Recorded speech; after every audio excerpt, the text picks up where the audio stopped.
Cube. Débat, opinion et analyse. Explore toutes les facettes de l'actualité.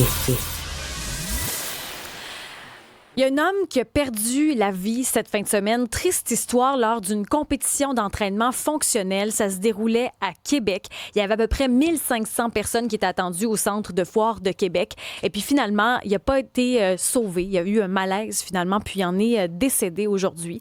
Oui, on peut se questionner sur l'événement. Est-ce qu'il y avait assez de secours? Est-ce que les personnes autour étaient assez formées?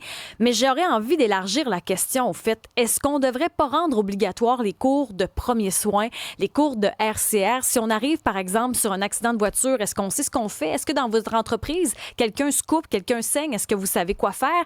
Dans les restaurants, ce n'est pas obligatoire d'avoir des épipènes. Mais de toute façon, si quelqu'un faisait une réaction allergique, est-ce que vous sauriez comment faire?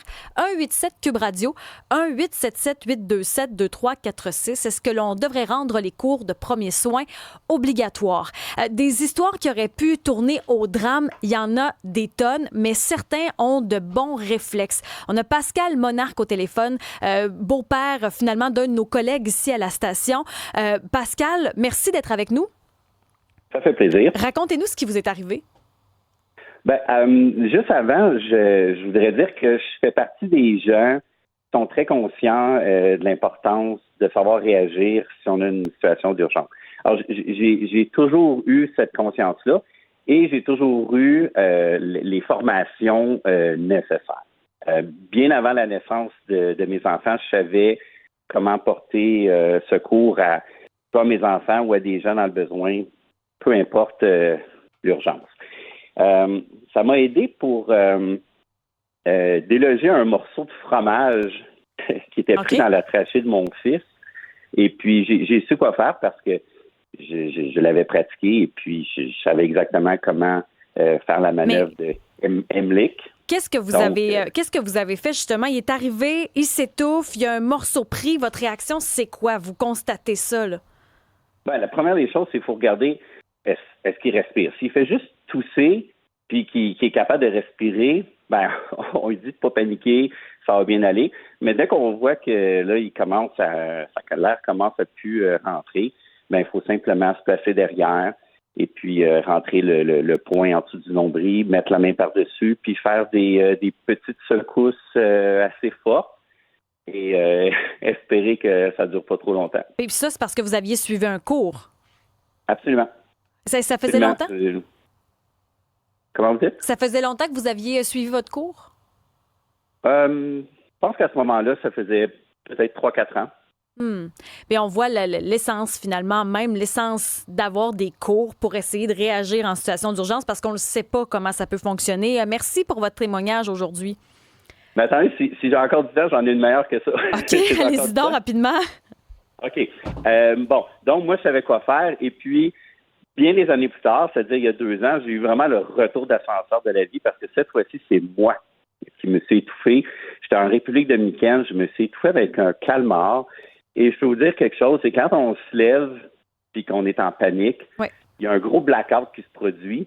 Et puis, en dedans de 15 secondes, même pas, 10 secondes, j'avais quelqu'un dans mon dos qui était justement en train de me faire les manœuvres d'Heimlich. Ensuite, ça n'a pas fonctionné, puis j'ai senti qu'une deuxième personne s'en venait. Puis cette personne-là l'a eu du premier coup. On a délogé le calmar. Et puis, après ça, j'étais comme soulagé. Puis, j'ai dit, OK, qui m'a sauvé la vie? Fait que là, ils m'ont pointé mon serveur qui s'était garoché tout de suite. Et un monsieur que je suis allé voir, puis je suis allé le remercier. Puis le monsieur, c'est un pilote d'avion. C'était la 2e fois de sa vie qu'il sauvait la vie à quelqu'un. Donc, des fois, nous, on se prépare pour des événements tragiques qui peuvent arriver à d'autres personnes. C'est mon cas. Et moi, j'ai eu un retour d'ascenseur parce que si ce monsieur-là n'est pas là, peut-être que je suis pas là pour mais vous non, en mais parler. complètement. Ça nous montre au fait comment on doit réagir en situation d'urgence, d'avoir des cours pour être capable d'être en mesure, parce que vous auriez pu pas nous parler aujourd'hui, là. Tu sais, quand on pense à ça, là, ça va vite. Puis aussi, de se mettre dans la situation. Comme, je sais pas moi, j'ai toujours eu ce réflexe-là qu'en tout temps, il y a quelque chose qui se produit.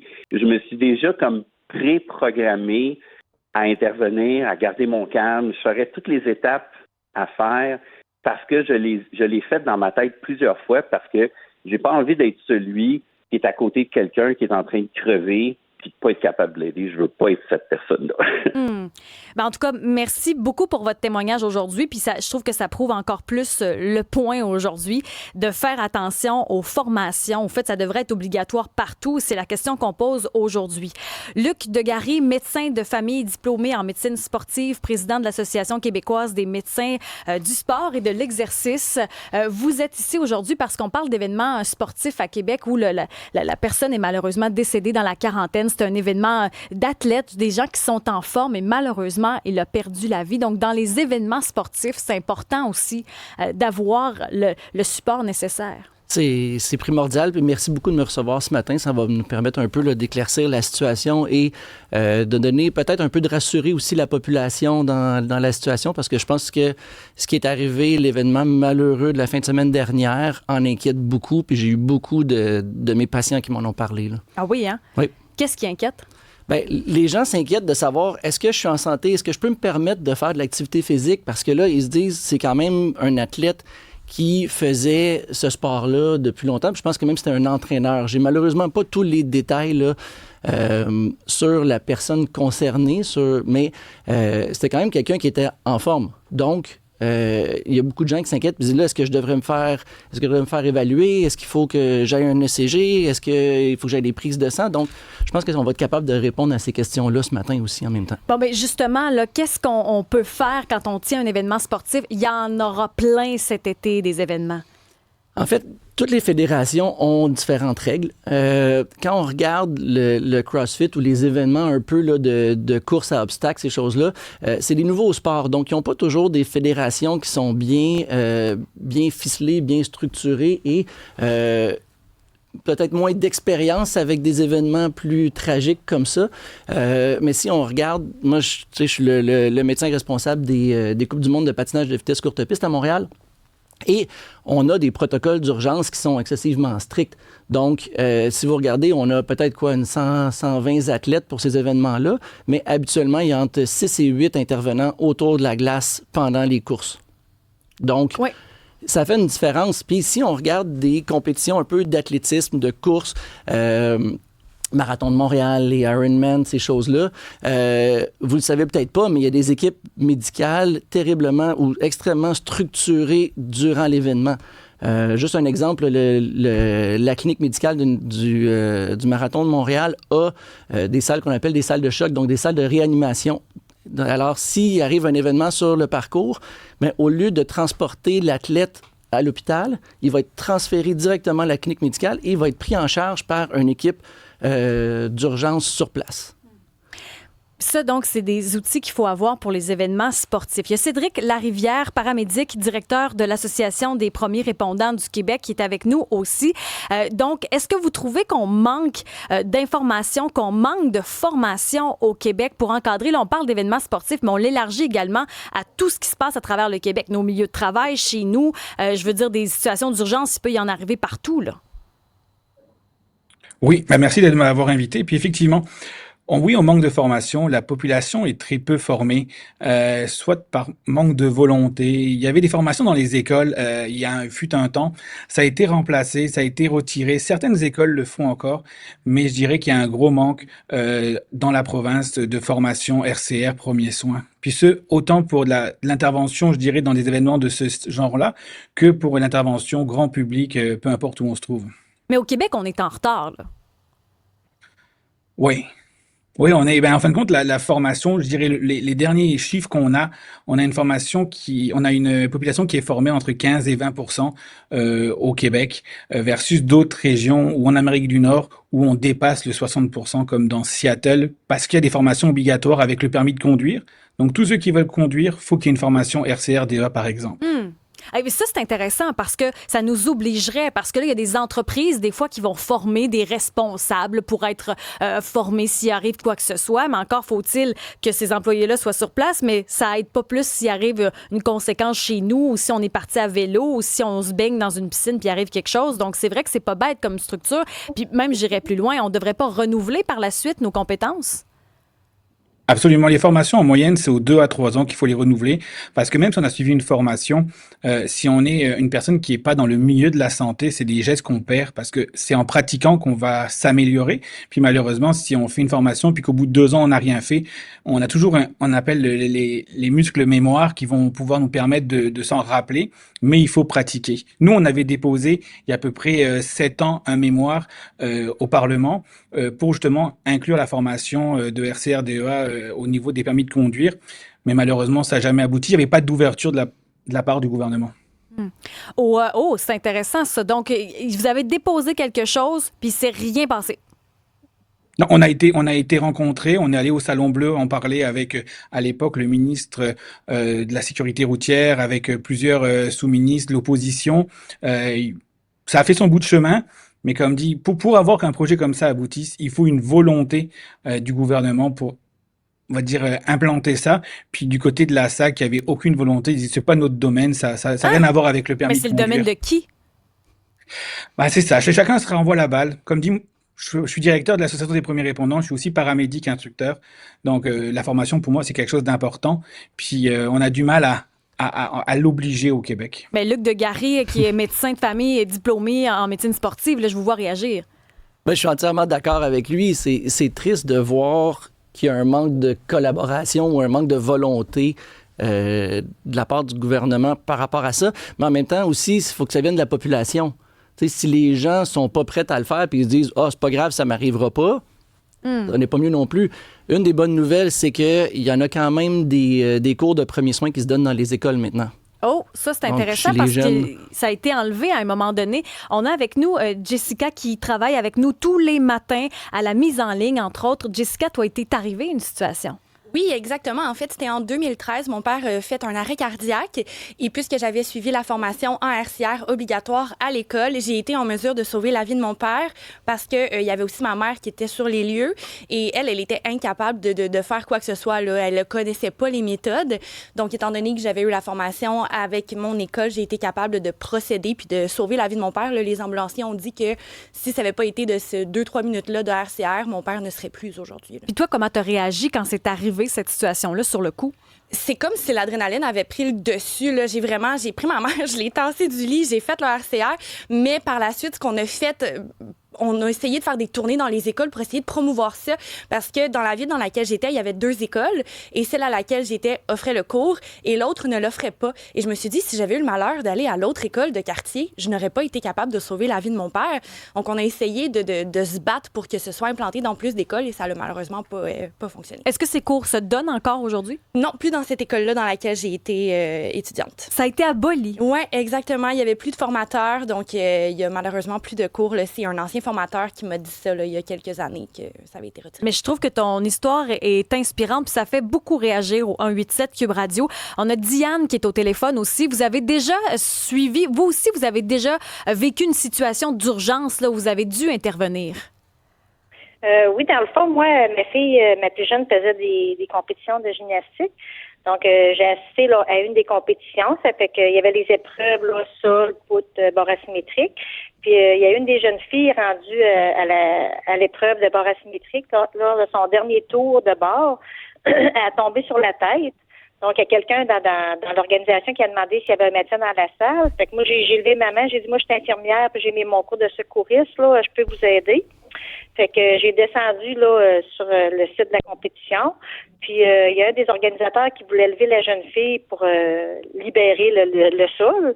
Fait que moi j'ai dit non, monsieur là, vous y touchez pas. J'ai dit vous allez appeler les ambulanciers, puis je vais rester avec la jeune fille jusqu'au temps que les ambulanciers arrivent. Fait que moi j'ai parlé avec la jeune fille, je l'ai sécurisée, j'ai dit ça va bien aller, les ambulanciers s'en viennent, faites-vous-en pas. Puis finalement les ambulanciers sont arrivés, ils l'ont emmené à l'hôpital, puis finalement avec quelque chose au cou là.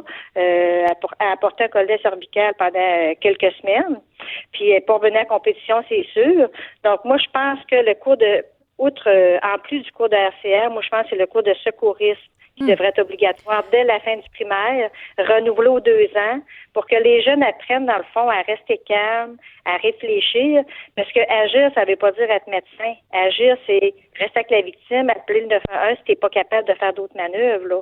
Mais une chance que vous avez été là, par contre, parce qu'il y aurait pu avoir des conséquences pour la jeune fille. Là. Oui, il aurait pu avoir des conséquences graves. C'est ce que le médecin de l'urgence nous a rapporté, là. Donc, moi, je pense que c'est vraiment important pour justement calmer les nerfs. Parce que ce qui fait qu'on est nerveux, c'est parce qu'on ne sait pas quoi faire. Mais- Puis quand on ne sait pas quoi faire, des fois, on rempire la situation. Puis vous êtes infirmière. Donc, est-ce que même vous, en situation d'urgence, là, visiblement, vous avez été bien outillée, mais dans d'autres cas, donc les infirmières, vous n'avez pas nécessairement ce cours-là non plus là, pour être capable de sauver quelqu'un en cas d'urgence? Mais tu sais, le cours d'infirmière, on apprend à soigner des clients à l'hôpital. Fait qu'on apprend à soigner la maladie. Les premiers secours, on a des cours de RCR. Mais toutes les situations qui peuvent arriver, on n'est pas nécessairement formé pour agir. Ça ne veut pas dire qu'on serait les meilleurs secouristes, même si on était infirmière, dans le bois ou dans une place où il n'y a pas de téléphone, là. Tu sais, moi, je me dis, oui, il y en a qui seraient peut-être capables, celles qui travaillent à l'urgence, puis ça, mais quand on est habitué de travailler sur les étages, je ne sais pas si on serait capable d'être up-to-date là, en secouriste. Là. Merci pour votre témoignage, puis je vois que ça fait beaucoup réagir Luc de Gary, médecin de famille. Ben, en fait, même les médecins ne sont pas tous formés pour intervenir sur le terrain. En fait, ils sont formés pour intervenir à l'hôpital quand on est dans un environnement contrôlé. Le patient qui arrive de l'urgence, qui est transféré par les paramédics, ben, il arrive, puis on a déjà une idée de ce qui se passe, puis on peut faire les manœuvres de réanimation. Mais quand il se passe quelque chose comme ce que la dame vient d'expliquer, une chute sur le coup, ben, ça prend quand même une formation supplémentaire. C'est là que les premiers répondants vont déjà avoir un peu plus de formation, et il y a des cours de premiers répondants sportifs aussi qui sont offerts, donc où on va vraiment travailler tout ce qui est là, la mise sur planche dans les cas de blessés médulaires. On va revoir les cours de RCR, tout ce qui peut arriver là, au niveau cardio-respiratoire, donc les arrêts cardiaques, les arrêts respiratoires, les anaphylaxies. Donc, on est formé pour intervenir pour à peu près n'importe quelle situation sur le terrain.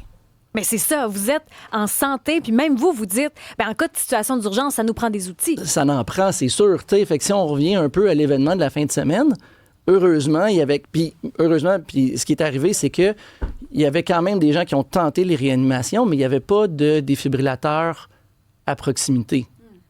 Donc, si on regarde dans les statistiques, chaque minute qui passe, on diminue le risque de ressuscitation d'à peu près 7 % par minute. Mais ça, c'est pas obligatoire non plus d'avoir un défibrillateur. C'est ça. Donc là, c'est l'autre chose dans tout l'environnement. Il disait que dans le centre où l'activité a eu lieu, il y avait 2 défibrillateurs, mais ils sont où? Est-ce que les gens sont au courant de l'emplacement de ce défibrillateur-là? Puis si on est pour avoir un événement plus important, bien, ça en prend probablement plus qu'un ou 2, parce que s'il y a une distance de 500 mètres ou des fois 1 kilomètre, bien, si vous le faites à la course, ça vient de prendre 5 minutes, là. Puis sur le stress aussi, on ne sait pas comment on réagit. Exactement. Donc, il doit y avoir des équipes qui sont prêtes, qui sont formées et surtout coordonnées. Je pense qu'il y a ça aussi, une grosse question de communication. Dans les protocoles d'urgence, il y a toujours une communication qui fait quoi, dans quelle situation. 187 Cube Radio, Mario est au téléphone. Est-ce qu'on devrait rendre obligatoire les cours de premiers soins, les cours de RCR, selon vous? Moi, je peux vous dire, je suis patrouilleur en ski en montagne des Laurentides. Et c'est annuel, nous. C'est obligatoire annuel. Sur une montagne de ski, tu sais, c'est pas toujours en cafétéria avec l'ambulance qui est pas loin ou quoi que ce soit. Tu sais, nous, il faut les descendre, soit une collision, soit un malaise ou quoi que ce soit. Il faut être capable de les diagnostiquer sur place le mieux possible, comme on dit. Mais oui, selon moi, écoute, nous autres, c'est des grosses formations assez complètes, là. Puis je peux vous dire, on se forme nous-mêmes parce qu'on a beaucoup d'expérience à notre montagne. Mais oui, c'est très, très, très important. Mais vous avez dû en vivre des situations où vous avez dû utiliser votre gros bon sens puis passer à travers le stress. Vous avez dû en voir des situations, là. C'est quand on arrive sur un cas, c'est pas juste comment je pourrais vous dire, hey, c'est sur la glace, c'est dans le bois, c'est partout, là. Tu sais, fait qu'il faut toujours penser le gros bon sens pour pas les rempirer, puis les descendre en bas le mieux possible et le plus rapidement possible. Fait que oui, j'en ai vécu depuis, ça fait 17 ans que je fais ça, puis j'en ai vécu de toutes les sortes, là, tu sais. Ben, je vous entends rire, fait que vous n'êtes pas découragé. Non, mais autant aussi des malaises médicales, là. Tu sais, c'est pas toujours un bras cassé ou une jambe cassée, là. Tu sais, des fois, il faut être capable de diagnostiquer soit un diabète, soit une pression qui est pas normale. Vous comprenez? Les causes sont multiples. C'est fou. Ah oui. On vous souhaite une bonne route aujourd'hui. Merci d'avoir appelé. Est-ce que les cours de RCR et premiers soins devraient être obligatoires? Il y a Jessica, notre collègue, qui nous dit, dans certaines écoles, il y en a eu, il y en a plus. Et ça, c'est quelque chose. Des situations également dans le sport, que ce soit amateur ou professionnel, où parfois il manque d'effectifs. On veut vous entendre. 187 Cube Radio, 1-877-827-2346, que vous soyez sur l'application, à la télévision ou encore au 99.5 Montréal.